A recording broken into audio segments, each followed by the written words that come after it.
सिर्फ aldehyde group को affect करता है और एल्डिहाइड ग्रुप को अफेक्ट करके किस में बदल देता है, अल्कोहल में। तो इसका आंसर हो जाएगा CH3CH डबल बॉन्ड CH2OH। बोलो यही है ना आंसर, बोलो यही है ना आंसर। हाँ, इस वाले में lithium aluminium hydride double bond को यूजुअली अफेक्ट नहीं करता है, लेकिन तब अफेक्ट करता है जब ये बेंजीन रिंग के पड़ोसी में हो, ठीक है ना। तो डबल बॉन्ड एडजेसेंट है बेंजीन रिंग के, तो डबल बॉन्ड को इस बार ये रिड्यूस कर देगा और इसको सैचुरेट करके CH2 में बदल देगा और ये आ जाएगा अल्कोहल में। बोलो ये बात समझ आ रही क्या, यही है ना इसका आंसर। और NaBH4 डबल बॉन्ड को अफेक्ट नहीं करेगा। अगर डबल बॉन्ड को कभी नहीं अफेक्ट करता है तो आंसर हो जाएगा CH double bond CH, CHOH और CH3, ठीक है। नेक्स्ट लास्ट वाले में हम लोग क्या कर रहे हैं, ये कौन सा रिएक्शन है जरा बताना, ये रिएजेंट देख के बताओ ये कौन सा रिडक्शन है, कौन सा रिडक्शन है, जल्दी बोलो कौन सा रिडक्शन है। क्लेमेंशन, हाँ बिल्कुल क्लेमेंशन रिडक्शन है। क्लेमेंशन रिडक्शन जो है एसिडिक मीडियम रिडक्शन है, तो इसमें एसिड सेंसिटिव ग्रुप भी रिड्यूस होते हैं। मैंने बताया था ना, बताया था एसिड सेंसिटिव ग्रुप पे भी अफेक्ट करेगा, क्योंकि देखो HCl से कुछ H+ आएंगे, H+ आएंगे, इसको प्रोटोनेट करेगा, H2O+ में बदल करके इसको रिमूव कर देगा। समझ रहे हो नहीं समझ रहे हो, एक कार्बोकैटायन जनरेट करेगा, उसके बाद इसको रिमूव कर देगा। तो यहाँ पर डबल बॉन्ड तो रिड्यूस होगा ही होगा, किस में कन्वर्ट हो जाता है वो, एल्केन में। याद है ना भाई, क्लेमेंशन रिडक्शन में होता है क्या, कार्बोनिल बदल देता है CH2 में, तो C डबल बॉन्ड वो बदल जाएगा CH2 में, और इस बार OH भी अफेक्ट होगा, OH भी यहाँ से हट जाएगा। बात समझ आ रही है क्या। और यहाँ अगर तुम देखोगे तो ये बेसिक मीडियम रिएक्शन है, और बेसिक मीडियम रिएक्शन में OH अफेक्ट नहीं होगा। तो ऊपर वाला तो C double bond O group, carbonyl group तो रिड्यूस हो गया, लेकिन अल्कोहल में ही रह जाएगा। मैंने बताया था ना, यही थोड़ा सा डिफरेंस है किसमें, क्लेमेंशस और वुल्फ-केस्नर में, क्लेमेंशस और वुल्फ-केस्नर में, कि भले दोनों का काम एक ही है, भले दोनों का काम एक ही है कि C डबल बॉन्ड O को बदलता है CH2 में, लेकिन अगर कंपाउंड के अंदर एसिड सेंसिटिव ग्रुप भी हैं तो क्लेमेंशन रिडक्शन में OH भी हट जाएगा, लेकिन जो आपका वुल्फ-केस्नर रिडक्शन है उसमें OH अफेक्ट नहीं होगा, कोई भी एसिड सेंसिटिव ग्रुप अफेक्ट नहीं होगा। नेक्स्ट यहाँ पर अगर आप लोग देखें तो red phosphorus HI, red phosphorus HI क्या करता है, हर एसिड कंटेनिंग ग्रुप को रिड्यूस करता है, बोलो है ना। तो ये भी एसिड मतलब ऑक्सीजन कंटेनिंग फंक्शनल ग्रुप है, ये भी ऑक्सीजन कंटेनिंग है, ये भी ऑक्सीजन कंटेनिंग फंक्शनल ग्रुप को एल्केन तक ले जाता है। तो इसका आंसर कुछ ये हो जाएगा, ये तो हो जाएगा CH3 और यहाँ तो CH2 आ ही गया है, बोलो है कि नहीं, ठीक है। अच्छा इसमें बात करें जिंक एमाल्गम कंसंट्रेटेड HCl, क्या करता है ये, डबल बॉन्ड O को ही रिड्यूस करता है, तो केवल ये वाला पार्ट रिड्यूस हो जाएगा, कार्बोक्सिलिक को अफेक्ट नहीं करेगा। बोलो बात समझ आ रही है, किन किन का सही हुआ ये वाला, बताओ ऑनलाइन वालों, सही हुआ है क्या, सही हुआ है या झूठ बोल रहे हो। लिथियम एल्यूमिनियम हाइड्राइड क्या करता है, इसको डबल बॉन्ड मतलब कार्बोनिल को C डबल बॉन्ड O को भी बदलता है, किसमें, अल्कोहल में, है कि नहीं, और अल्कोहल को भी बदले, कार्बोक्सिलिक को भी बदलेगा अल्कोहल में। तो इस तरीके से आपको एक डायोल मिलेगा, एक तो यहाँ पर OH और एक यहाँ पर प्राइमरी अल्कोहल, समझ रहे हो ना। कार्बोक्सिलिक ग्रुप का भी अगर आप रिडक्शन कराएंगे तो कार्बोक्सिलिक ग्रुप भी बदल जाएगा, किसमें, अल्कोहल में बदल जाएगा, है ना। पावरफुल रिड्यूसिंग एजेंट में आता है ना लिथियम एल्यूमिनियम हाइड्राइड, बोलो पता है। अल्कोहल चैप्टर में हमने पढ़ा था methods of preparation of alcohol, वहाँ पे सीखा था कि कार्बोक्सिलिक का भी रिडक्शन करा करके आप अल्कोहल तक आ सकते हो। हाँ यहाँ बात करते हैं लिथियम एल्यूमिनियम हाइड्राइड, इस डबल बॉन्ड को देखो तो ये बेंजीन रिंग का पड़ोसी है, बोलो है ना, बेंजीन रिंग के एडजेसेंट में वही सिस्टम है, चेक कर लो, यही चेक कर लो, बेंजीन के साथ कॉन्जुगेशन में, बेंजीन के साथ कॉन्जुगेशन में, क्या ये साफ साफ नजर आ रहा है कि बेंजीन के साथ कॉन्जुगेशन में है ये वाला डबल बॉन्ड। तो भाई ये वाला भी तो बेंजीन के साथ कॉन्जुगेशन में है, एडजेसेंट आने का मतलब है कॉन्जुगेशन में होना, ठीक है ना। तो इस बार ये double bond lithium aluminium hydride से रिड्यूस हो जाएगा ना, और कार्बोनिल ग्रुप जो है C double bond O group है वो किस में बदल जाएगा, अल्कोहल में। बेंजीन अफेक्ट नहीं होगा, बेंजीन अफेक्ट नहीं होगा, है ना। और अगर इसकी बात कर रहे हैं तो ये डबल बॉन्ड को तो कभी अफेक्ट करेगा ही नहीं, कार्बोनिल को बदलेगा किस में, CH2 में, कार्बोनिल को बदलेगा किस में, CH2 में। बोलो ये इसका आंसर हो जाएगा। सही हुआ है क्या किसी का, सही हुआ है क्या किसी का।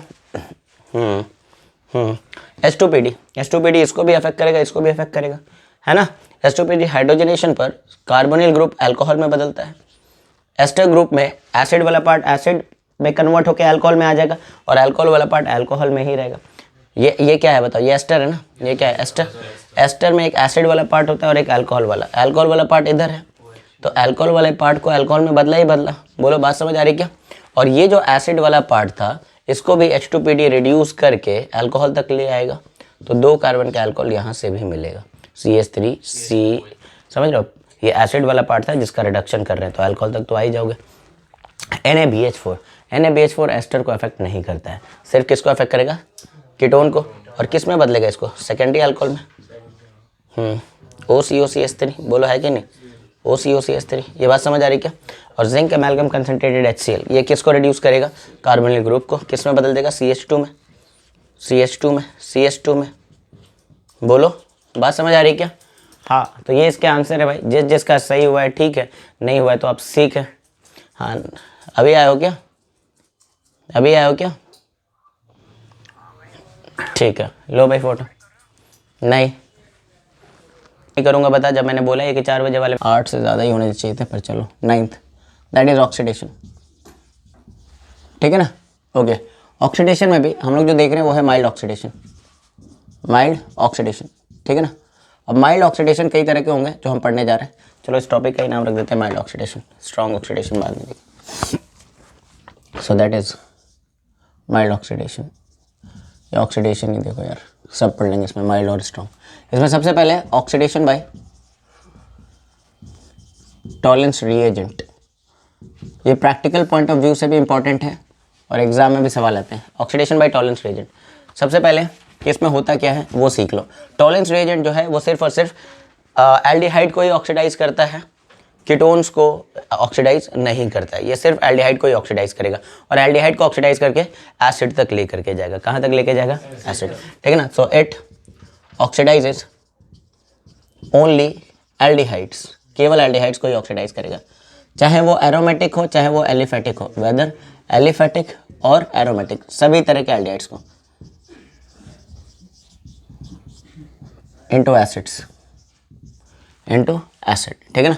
Ketones is not affected, ketones is not affected, ketones इसमें अफेक्ट नहीं होते, मतलब ये कीटोन्स को ऑक्सीडाइज नहीं कर रहा है ना। अच्छा ऑक्सीडाइजिंग एजेंट जो होते हैं वो खुद रिड्यूस होते हैं, तो टॉलेंस रिएजेंट जो है जब ये दूसरे को ऑक्सीडाइज करेगा तो खुद रिड्यूस होगा और ये रिड्यूस होकर के सिल्वर में कन्वर्ट होता है, किस में कन्वर्ट होता है, सिल्वर। तो this reaction is also known as silver mirror test, this reaction is also known as silver mirror test. इसको सिल्वर मिरर टेस्ट क्यों बोल रहे हैं, ये किसका टेस्ट है, ये टेस्ट है एल्डिहाइड और कीटोन का। क्यों भाई, क्योंकि अगर आपके पास कोई एल्डिहाइड और कीटोन है और कहते हैं इसको कैसे डिस्टिंग्विश करोगे, तो उसमें ये वाला टेस्ट करा दो, टॉलेंस रिएजेंट डाल दो, होगा ये कि एल्डिहाइड जो है वो तो ऑक्सीडाइज हो जाएंगे और वो सिल्वर मिरर बना लेंगे, लेकिन जो कीटोन्स हैं वो ऑक्सीडाइज होंगे ही नहीं, वो सिल्वर मिरर नहीं बनाएंगे। समझ रहे हो नहीं समझ रहे हो। तो सिल्वर मिरर टेस्ट इसलिए बोलते हैं क्योंकि एल्डिहाइड और कीटोन में जब टॉलेंस रिएजेंट डालोगे तो वो ऑक्सीडाइज होगा और टॉलेंस रिएजेंट खुद रिड्यूस होकर के सिल्वर बना देगा, तो सिल्वर मिरर आपको नजर आने लगेगा, है ना। लेकिन जो कीटोन्स है वो तो ऑक्सीडाइज होंगे ही नहीं, अगर कीटोन्स ऑक्सीडाइज ही नहीं हो रहे तो इसका मतलब हो गया कि भाई उनके सामने सिल्वर मिरर बनेगा ही नहीं। एक सेकंड रुक जाओ, कोई अननोन भी घुस आया है, अभी हटाया उसको। चलो देखो, so this is known as silver mirror test, ठीक है ना। ओके जो आपका टॉलेंस रिएजेंट होता है इसके बारे में पूछा जाता है एग्जाम में कि व्हाट आर टॉलेंस रिएजेंट या व्हाट इज टॉलेंस रिएजेंट। तो टॉलेंस रिएजेंट होता है अमोनियाकल silver nitrate solution, अमोनियाकल silver nitrate solution, अमोनियाकल silver nitrate solution. बात समझ रहे हो क्या।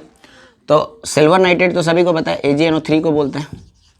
अमोनियाकल सॉल्यूशन का मतलब basic medium, ammonia rich solution, तो वो होता है NH4OH। तो इन दोनों के मिक्सचर को हम लोग बोलते हैं अमोनियाकल सिल्वर नाइट्रेट सॉल्यूशन, है ना। आपके स्कूल में जब भी पूछा जाए टॉलेंस रिएजेंट क्या है तो क्या है AgNO3 और NH4OH का मिक्सचर। समझ रहे हो क्या, जो एक्चुअली मिल करके एक कॉम्प्लेक्स बना लेते हैं। क्या बना लेते हैं, कॉम्प्लेक्स। कॉम्प्लेक्स यूँ बनते हैं क्योंकि जो सिल्वर है ये डी ब्लॉक का मेटल है, इसके पास वेकेंट ऑर्बिटल्स होते हैं, ये सेंट्रल मेटल एटम की तरह बिहेव कर सकता है, और जो अमोनियम आयन है जिससे अमोनिया लिगेंड आ रहा है, क्या आ रहा है, अमोनिया लिगेंड, ये दोनों मिल करके एक कॉम्प्लेक्स बनाते हैं और वो कॉम्प्लेक्स सभी को पता है। अच्छा यहाँ सिल्वर +1 ऑक्सीडेशन स्टेट पे दिख रहा है क्या, कौन सा ऑक्सीडेशन स्टेट पे, +1। और हमने सीखा है कि +1 ऑक्सीडेशन स्टेट पर कोऑर्डिनेशन नंबर 2 आता है, कोऑर्डिनेशन नंबर कितना आएगा, 2। तो यहाँ पर NH3 का होल ट्वाइस हो जाएगा, लिगेंड जो है वो अमोनिया है, वो 2 ही लगा। मैंने बताया था लगभग कोऑर्डिनेशन नंबर और ऑक्सीडेशन नंबर डबल चलता है, पूरी लिस्ट लिखवाई थी वहाँ पर, ठीक है ना। और इस पर +1 का चार्ज आएगा क्योंकि ये तो न्यूट्रल लिगेंड है और इस पर +1 का चार्ज है, ये बैलेंस आउट होता है OH से, OH में, मतलब ये एक तरह का हाइड्रोक्साइड है, ये क्या है, हाइड्रोक्साइड। तो अगर कोई टॉलेंस रिएजेंट पूछता है तो या तो ये बता दिया करो या तो ये बता दिया करो। समझ रहे हो नहीं समझ रहे हो। कॉम्प्लेक्स फॉर्म में ये है। अब इसका IUPAC नेम तो लिख ही दोगे, मैंने सिखाया है कॉम्प्लेक्स में di amine silver first hydroxide, समझ रहे हो क्या, ये इस कॉम्प्लेक्स का नाम हो जाएगा डायमीन सिल्वर फर्स्ट हाइड्रोक्साइड। तो कोई पूछता है टॉलरेंस रिएजेंट क्या है, तो या तो ये बताओ या फिर ये बताओ। इतनी बात समझ आ रही क्या, कोई दिक्कत तो नहीं है यहाँ तक? अच्छा, अब देखते हैं ज़रा कि इसमें रिएक्शंस क्या इन्वॉल्व है। रिएक्शंस, ये रिएक्शंस आपने अपने अपने लैब मैनुअल में भी लिख रखी है। लैब मैनुअल जब आपने पढ़ाया है, बनाया होगा, तो लैब मैनुअल में आपको ना टॉलरेंस ऑक्सीडेशन पढ़ाया गया है, और आपने वो वाइट शीट की तरफ, क्योंकि भाई 2 तरह के पेजेस होते हैं, है ना, आपके प्रैक्टिकल फाइल के अंदर 2 तरह के पेजेस हैं। हाँ, एक जगह तो आप बस पूरे वो थेरीज वेरीज समझाते हो, प्रोसीजर्स वगैरह समझाते हो, और वाइट वाले पर अक्सर डायग्राम बनाते हो या फिर रिएक्शंस लिखते हो। तो रिएक्शंस ये लिखे होंगे, चेक करना आज ही जा करके, कि सिल्वर नाइट्रेट और अमोनियम हाइड्रोक्साइड, मतलब टॉलरेंस रिएजेंट लिया और हीट किया। तो हीट करने से क्या होता है कि यहाँ पर आयन का एक्सचेंज हो जाएगा। आयन का एक्सचेंज होगा तो कैटायन और अनायन, इसका कैटायन और इसका अनायन मिल करके अमोनियम नाइट्रेट बना लेगा, सही है, और इसका कैटायन और इसका अनायन मिल करके AgOH बना लेगा। ये तो समझ आ रहा होगा कि इस सोल्यूशन में क्या होगा, आयन एक्सचेंज हो जाएंगे, और आयन एक्सचेंज होने के बाद मिलेगा अमोनियम नाइट्रेट और सिल्वर हाइड्रोक्साइड। चूँकि आप उसको हीट कर ही रहे हो, क्या करते हैं आप लैब में अगर परफॉर्म करोगे इस रिएक्शन को, तो एक एल्डिहाइड दिया होगा, उसमें आपने ये दोनों डाल दिया होगा, और फिर आप हीट करते हो। क्या करते हो, हीट करते हो, टोंग से पकड़ करके, ठीक है ना, और बर्नर के ऊपर रख करके हीट करते हो। जब हीट करोगे तो वो टेस्ट ट्यूब जो है जहाँ पर ये रिएक्शन चल रही थी, उसके आउटर लाइन पर सिल्वर मिरर की कवरिंग आ जाएगी, सिल्वर की डिपॉजिटिंग आ जाती है और लगता है जैसे एक फाइन सिल्वर मिरर बन गया है, ठीक है ना। वो देखना आप लोग रिएक्शन वो परफॉर्म कराओगे, टेस्ट करोगे, और कई बच्चे वो टेस्ट ट्यूब अपने पास रखते भी हैं लेकर के, ठीक है ना। तो AgOH होल्ट वाइज जो है फर्दर जब हीट हो जाएगा यहाँ पर, तो क्या करेगा, ये डिहाइड्रेट हो जाएगा, देखो है ना, H2O का लॉस हो जाएगा, बोलो H2O का लॉस, और साथ में Ag2O मिलेगा। क्या मिलेगा, Ag2O, समझ रहे हो क्या, Ag2O दिख रहा है क्या, मतलब हीट करने से वाटर का लॉस होगा, डिहाइड्रेट कर जाएगा। तो सिल्वर हाइड्रोक्साइड को हीट करने पर सिल्वर ऑक्साइड बन गया, और क्या बन गया, Ag। यही आपका वो ऑक्सीडाइजिंग एजेंट की तरह बिहेव करने वाला पार्टिकल है कि अमोनियकल सिल्वर नाइट्रेट सोल्यूशन में, है ना, जब आपने ये डाला, या यूं कह लें ये डाला और हीट किया, तो ये अल्टीमेटली डिकम्पोज करके इसमें बदल गया Ag2O में, और यही मेन ऑक्सीडाइजिंग एजेंट है, क्योंकि ये +1 पर है ना, और +1 पर अगर है तो ये खुद को रिड्यूस करके Ag में ले जा सकता था, खुद को रिड्यूस करके किस में बदल सकता है, Ag में। अगर ये खुद को सिल्वर में बदल रहा है तो इसका क्या मतलब है कि सिल्वर का मिरर आपको मिलेगा। भाई ऑक्सीडाइजिंग एजेंट वो है ना जो रिड्यूस हो जाता है, तो किसी भी एल्डिहाइड कीटोन के सामने ये खुद को क्या करेगा, रिड्यूस कर लेगा। तो अब आपने क्या किया, वो एल्डिहाइड ले लिया, चाहे एलिफेटिक या एरोमेटिक, चाहे एलिफेटिक या एरोमेटिक, और वहाँ पर क्या डाल दिया, या तो Ag2O डाल के लिख सकते हो, या ये लिख करके ये रख करके लिख सकते हो। तो अगर मैंने मान लो ये रख दिया Ag NH3 होल्ट वाइज का प्लस कॉम्प्लेक्स है ना, साथ में बेसिक मीडियम रिएक्शन है, तो ये ऑक्सीडाइज हो जाएगा अपने कॉरेस्पॉन्डिंग एसिड के अनायन में। अब तुम पूछोगे क्यों एसिड के अनायन में, क्योंकि मीडियम कैसा है, बेसिक, मीडियम कैसा है, बेसिक, और बेसिक मीडियम में बेसिकली ये किस में बदल रहा होगा, अनायन में बदलेगा ना, एसिड में तो नहीं आएगा ना, क्योंकि एसिड से H+ छीन लेगा बेसिक मीडियम, है ना। साथ में यहाँ पर अमोनिया गैस तो लिबरेट हो ही जाएगी, साथ में सिल्वर मिरर बन जाएगा। क्या बन जाएगा, सिल्वर मिरर। ये रिएक्शन आपके NCERT में भी गिवन है ना, और NCERT में अगर आप देखोगे तो कुछ ऐसी रिएक्शन लिखी हुई हैं कि आपके पास एल्डिहाइड है और उसमें आपने ये डाल दिया कॉम्प्लेक्स, ठीक है, और इसने बना लिया है अमोनिया, सिल्वर और वाटर और एक अनायन। रिएक्शन बैलेंस कुछ इस तरीके से हो जाएगा, यहाँ पर 3 लिख दो, यहाँ पर 2 लिख दो, और इसको बैलेंस करेंगे तो हमें मिलेगा 2 मोल सिल्वर का, ठीक है, साथ में मिलेगा 4 मोल अमोनिया और RCO- और 2 मोल पानी, ठीक है। रिएक्शन ये चेक कर लो, दोनों तरफ बैलेंस है, यही आपने प्रैक्टिकल फाइल में भी लिख रखा होगा। चेक कर लो, 2 मोल सिल्वर है, यहाँ पर भी 2 मोल सिल्वर है। अनायन की बात करें तो एक ही अनायन है, देख सकते हो, एक ही R ग्रुप है, एक ही R ग्रुप है। अमोनिया चेक करें तो 4 हैं टोटल, तो 4 अमोनिया लिख दिया मैंने, ठीक है ना, ज़्यादा नहीं। अगर आपको इसका कोएफिशिएंट याद हो गया और इसका कोएफिशिएंट याद हो गया तो अपने आप काम कर लोगे, क्योंकि इसका अगर कोएफिशिएंट 2 है तो यहाँ पर भी 2 आएगा, लेकिन अमोनिया का कोएफिशिएंट क्या बनेगा, 4 बनेगा। बच रहा है पानी, तो वो बेसिक मीडियम बैलेंसिंग से भी आ जाएगा, जो रेडॉक्स बैलेंसिंग का बेसिक थीम होता है। अब देख लो, यहाँ पर सिल्वर +1 पर रखा हुआ था और यहाँ सिल्वर किस में बदल गया, 0, तो जाहिर सी बात है ये कैसा बिहेव कर रहा है, ऑक्सीडाइजिंग एजेंट, है ना। ये टॉलरेंस रिएजेंट है आपका, जो कि ऑक्सीडाइजिंग एजेंट की तरह बिहेव कर रहा है। और याद रखो, प्रोडक्ट का भी याद रखो, ये क्या मिल रहा है, अनायन मिल रहा है ना, क्या मिल रहा है, अनायन ऑफ एसिड, एसिड का अनायन बन रहा है। इसको बेसिक मतलब वापस से अगर प्रोटोनेट करा दो, H2H+ से ट्रीट कर दो, तो ये अपने कॉरेस्पॉन्डिंग एसिड में कन्वर्ट हो जाएगा, H+ छीन लेगा और कार्बोक्सिलिक में कन्वर्ट हो जाएगा। समझ पा रहे हो, बोलो, है ना। इसको सिंप्लिसिटी के लिए आप, हाँ, इसको सिंप्लिसिटी के लिए आप ऐसे भी लिख सकते हो, RCHO, और इसमें ऑक्सीडाइजिंग के तौर पर इसको भी दिखा सकते थे, Ag2O। समझ रहे हो ना, मैं जो बार बार बोल रहा हूँ समझो, टॉलरेंस रिएजेंट आपकी मर्जी, आप इसको बोल दो या इसको बोल दो या फिर इसको बोल दो, Ag2O को, एक ही चीज़ है, समझ रहे हो क्या? क्योंकि सिल्वर ऑक्साइड भी +1 पर रखा हुआ है और ये रिड्यूस होकर के क्या बना सकता है, Ag बना सकता है। ये जो है ये ऑक्सीडाइज होकर के क्या बनाएगा, एसिड, ठीक है ना। अगर बेसिक मीडियम है तो दोनों तरफ OH- लिख करके बैलेंस कर लेना, समझ रहे हो नहीं, ठीक है ना। यहाँ मीडियम की तो ज़रूरत नहीं पड़ेगी। और H2O, बात समझ रहे हो, बोलो। RCOOH एंड Ag, इसको हटा देंगे तब भी बैलेंस हो जाएगा। 2 मोल्स ऑफ Ag लिखो, चेक करो बैलेंस हो गया क्या, ऐसे भी यहाँ से बैलेंस हो जाएगा क्या, चेक करो बैलेंस है क्या। RCHO, ये जो ऑक्सीजन है यहाँ भेज दिया RCOH, ठीक है, साथ में 2 मोल्स ऑफ Ag, तो यहाँ से भी ऐसे लिख सकते हो। लेकिन मेन जो रिएक्शंस प्रेफर्ड है, दिस इज इन NCERT। हाँ ठीक है, डबल बॉन्ड्स वगैरह अफेक्ट नहीं होते हैं। Tolerance reagent does not affect, tolerance reagent does not affect multiple bonds को अफेक्ट नहीं करता। इतनी बात समझ आ गई। ये जो सिल्वर बन रहा है इसी की वजह से क्या आपको नजर आएगा, सिल्वर मिरर, इसकी वजह से क्या नजर आएगा, सिल्वर मिरर नजर आएगा। यहाँ पे भी देख सकते हो वो सिल्वर मिरर, इसीलिए इसको सिल्वर मिरर टेस्ट बोलते हैं। बात समझ आ गई है क्या, बताओ यार, कौन बार बार बदमाशी कर रहा है भाई, अलग अलग नाम से इसमें घुस रहा है क्लास में, सुन के जाएगा क्या आज?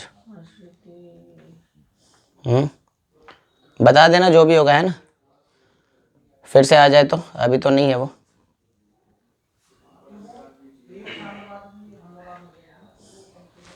ठीक है ना, ओके। तुम लोग बेवकूफ़ हो जो लिंक इधर उधर फॉरवर्ड कर रहे हो, है ना, गलती तो तुम्हारी है ना। हाँ तरुण यादव 2 कैसे हो भाई तुम? तरुण यादव 1 ही हो जाओ। इफेक्ट मल्टीपल बॉन्ड्स, ठीक है ना, मल्टीपल बॉन्ड्स को इफेक्ट नहीं करता है। अब देखो एग्जांपल्स देखो इधर यहाँ पर, अगर मान लो यहाँ पर एल्डिहाइड दिया CH3CHO और इस तरीके का लिख करके दे दिया उन्होंने AgNH3 होल ट्वाइस प्लस, समझ रहे हो, तो इसका क्या मतलब है कि इसको ऑक्सीडाइज कर रहा है, वो किसके थ्रू कर रहा है, टॉलरेंस रिएजेंट डाल करके, ठीक है ना। तो आपको क्या लिख के आना है, इसका अनायन क्या बनेगा, CH3CO-, साथ में क्या मिल जाएगा, सिल्वर मिरर।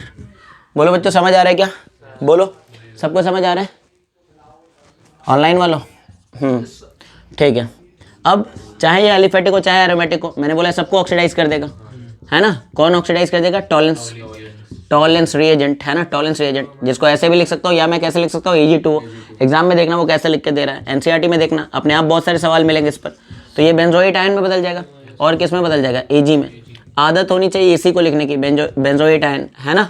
अच्छा फर्दर इसमें H2H+ डाल दूँ तो ये एसिड में कन्वर्ट हो जाएगा, बोलो है ना। ओके नंबर 3,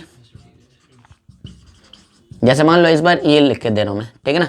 एरो पर देखना मैंने क्या लिखा है, डाइअमीन सिल्वर 1 कॉम्प्लेक्स, डाइअमीन सिल्वर 1 कॉम्प्लेक्स, यही तो बोलेंगे ना, डाइअमीन सिल्वर 1 ही तो बोलेंगे इसको, diamine silver 1 complex, silver first complex, ठीक है। और साथ में मैंने क्या डाल दिया, H2H+, तो अब सीधे एसिड मिलेगा, बोलो है ना। ये ऑक्सीडाइज हुआ अनायन में और फिर H+ छीन लिया तो प्रोपेनोइक एसिड मिल जाएगा। कुछ समझ आ रहा है क्या, साथ में सिल्वर मिरर मिलेंगे, क्या मिलेगा, सिल्वर मिरर, ठीक है। नंबर 4, अगर मान लो मेरे पास कीटोन होता, क्या होता, कीटोन, एसीटोन ले लिया और इसमें मैंने ये कॉम्प्लेक्स डाल दिया, बोलो बात समझ आ रही है क्या यहाँ ऑक्सीडेशन होगा, क्या यहाँ ऑक्सीडेशन होगा, नहीं, है ना। तो नो ऑक्सीडेशन यहाँ पर हुआ ही नहीं, there was no oxidation here, समझ लो, है ना, कोई ऑक्सीडेशन नहीं हुआ। इस चीज़ का भी ध्यान रखेंगे। पेज नंबर 2 है क्या, होल ट्वाइस प्लस कॉम्प्लेक्स, ठीक है, ये लिख के दिया। बताओ क्या लिख के आओगे, ये कौन सा ग्रुप है, एल्डिहाइडिक, ये कौन सा ग्रुप है, कीटोनिक। कीटोन अफेक्ट होगा क्या, कीटोन अफेक्ट होगा क्या, नहीं, ये तो ऐसे कैसे ही रह जाएगा। पर ये एल्डिहाइड ऑक्सीडाइज हो जाएगा ना CO- में, साथ में सिल्वर मिरर भी बनेगा, बोलो है कि नहीं, साथ में सिल्वर मिरर भी बनेगा। देखो मैंने क्या लिखा है ना, अनायन लिखा है, इसको एसिड में नहीं बदला है, क्यों, क्योंकि H+ वगैरह नहीं दिया गया था, बेसिक मीडियम रिएक्शन है, ठीक है ना। तो ये हो गया 9th आपका ऑक्सीडेशन, ठीक है ना, ऑक्सीडेशन थ्रू टॉलरेंस रिएजेंट। अब आते हैं हम लोग ऑक्सीडेशन बाय फेलिंग्स रिएजेंट, ठीक है ना, फेलिंग्स रिएजेंट से ऑक्सीडेशन। ये जो फेलिंग्स टेस्ट है, ये फेलिंग टेस्ट सिर्फ और सिर्फ एलिफेटिक एल्डिहाइड ही देते हैं। कौन देते हैं?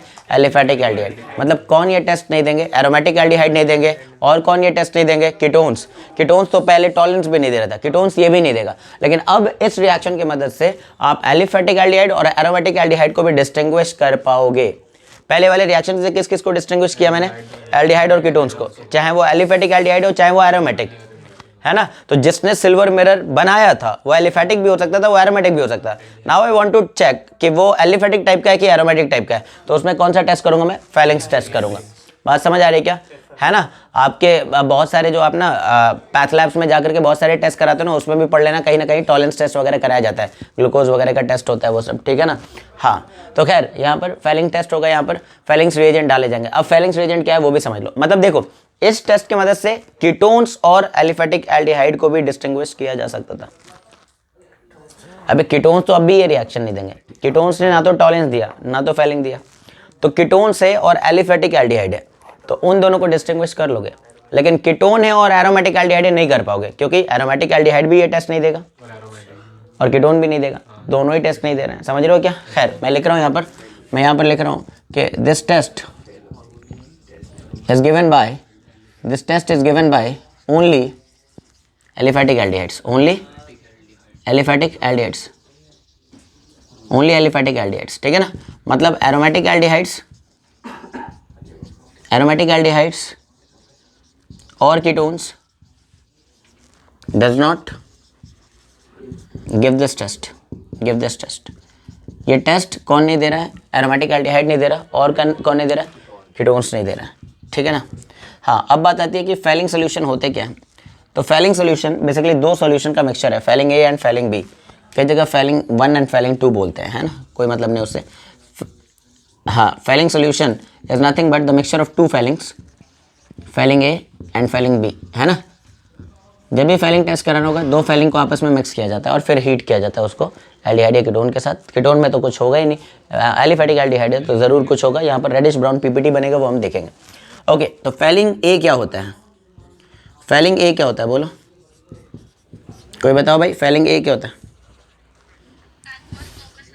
Aqueous copper sulphate, good. Aqueous copper sulphate, CuSO4 aqueous, good. समझ आ रहा है क्या? ठीक है, दैट इज CuSO4 एक्वस, है ना। फेलिंग बी क्या होता है ना, सोडियम पोटेशियम टार्ट्रेट, एल्कलीन होगा ना।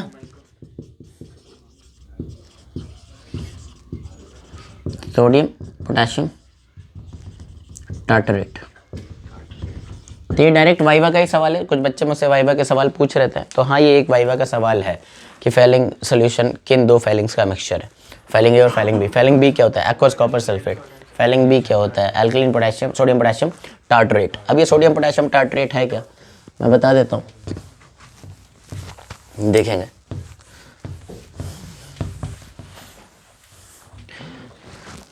ठीक है, तो सॉल्ट बनाने के लिए एसिड और बेस को मिक्स करना होता है ना। तो सोडियम और पोटेशियम दोनों आ रहा है, सोडियम और पोटेशियम, तो ये जरूर सोडियम हाइड्रोक्साइड और पोटेशियम हाइड्रोक्साइड से आ रहा होगा, जो कि एक स्ट्रॉन्ग बेस है। और टार्टरेट बोल रहा मतलब टार्टरिक एसिड से आ रहा है। टार्टरिक एसिड एक ऑर्गेनिक एसिड जो कि वीक एसिड है। तो ये कुछ नहीं, ये एक सॉल्ट है स्ट्रॉन्ग बेस का एंड वीक एसिड का। जिनको नहीं समझ आ रहा है उनको अभी थोड़ी देर में समझ आ जाएगा, ठीक है।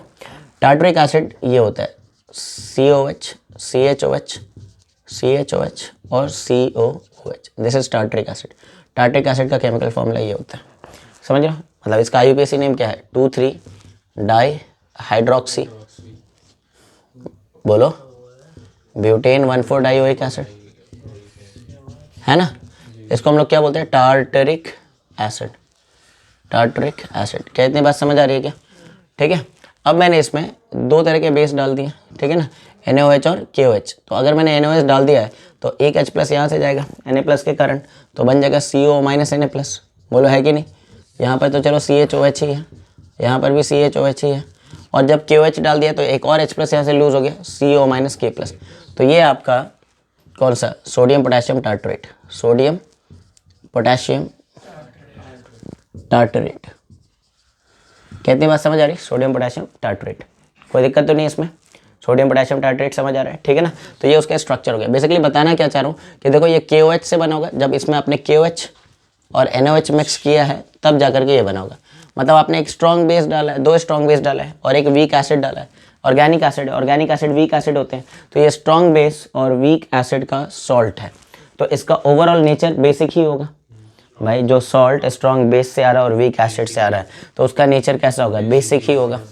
अगर कोई सॉल्ट वीक एसिड और वीक बेस से बना है तो वो न्यूट्रल ही कहला जाता है।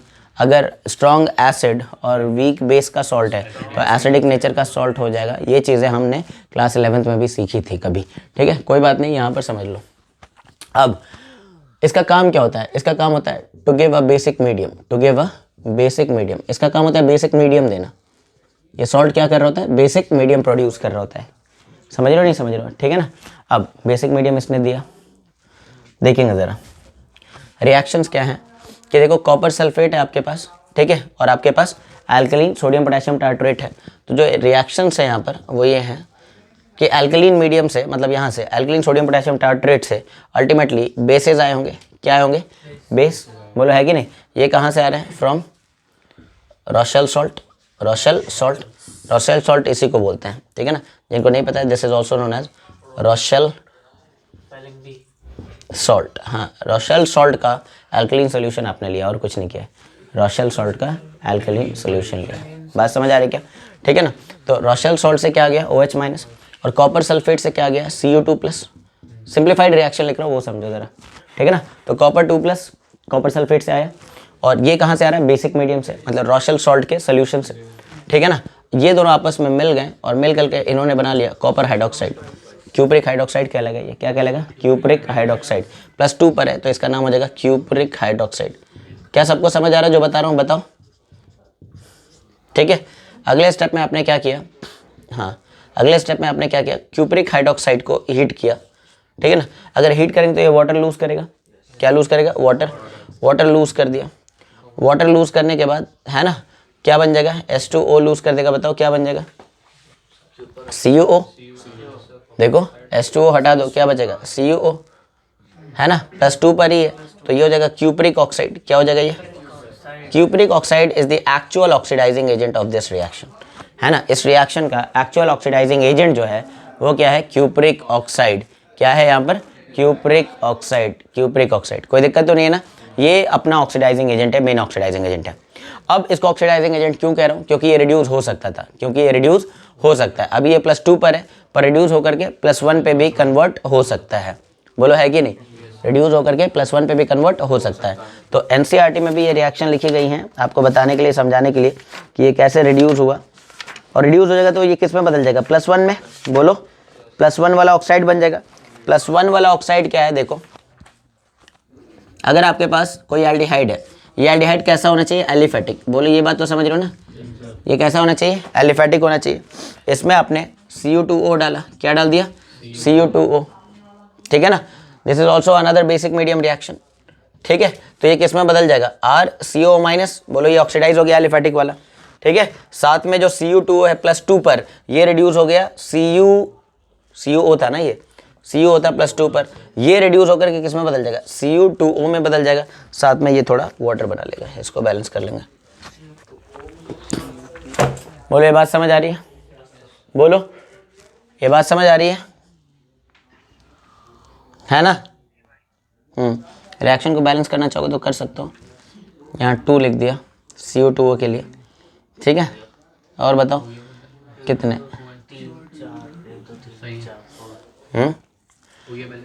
नहीं हुआ है ना, कैसे हो गया, 2 लिख दूंगा तो हो जाएगा क्या, 4 हो जाएगा ऑक्सीजन कितने हो गए, 4, 1 5 हो गया ना, यहाँ 2 2 4 1 5, वहाँ कितने हैं, 2। हाँ तो 2 हाइड्रोजन के लिए तो ठीक है, हाइड्रोजन तो बैलेंस हो गया। क्या बैलेंस नहीं है बताओ, 4 OH- लिख करके अगर इसको 2 लिख दें, अब चेक करो तो 5 हो गया ना, 2 4 6 1 7 हो गया ना, कितने का अंतर हो गया पूरा। यार रिडॉक्स बैलेंसिंग मीडियम ही लगाना पड़ेगा क्या, मुझे मेथड ही लगाना पड़ेगा क्या, +2 से +1 का चेंज, या तो पूरा रेडॉक्स बैलेंसिंग करना होगा यार कार्बन का। चलो मैं कर देता हूँ वैसे। देखो भाई कैसे करना, अगर फंस गए हो तो मेरी तरह यहाँ पर कार्बन का ऑक्सीडेशन नंबर चेक कर लो, ठीक है ना। अगर ये मान लो मिथाइल होता या कोई भी एक ग्रुप होता तो यहाँ से बताओ इसका ऑक्सीडेशन नंबर कितना आ रहा है, +1 आ रहा है यहाँ पर कार्बन का।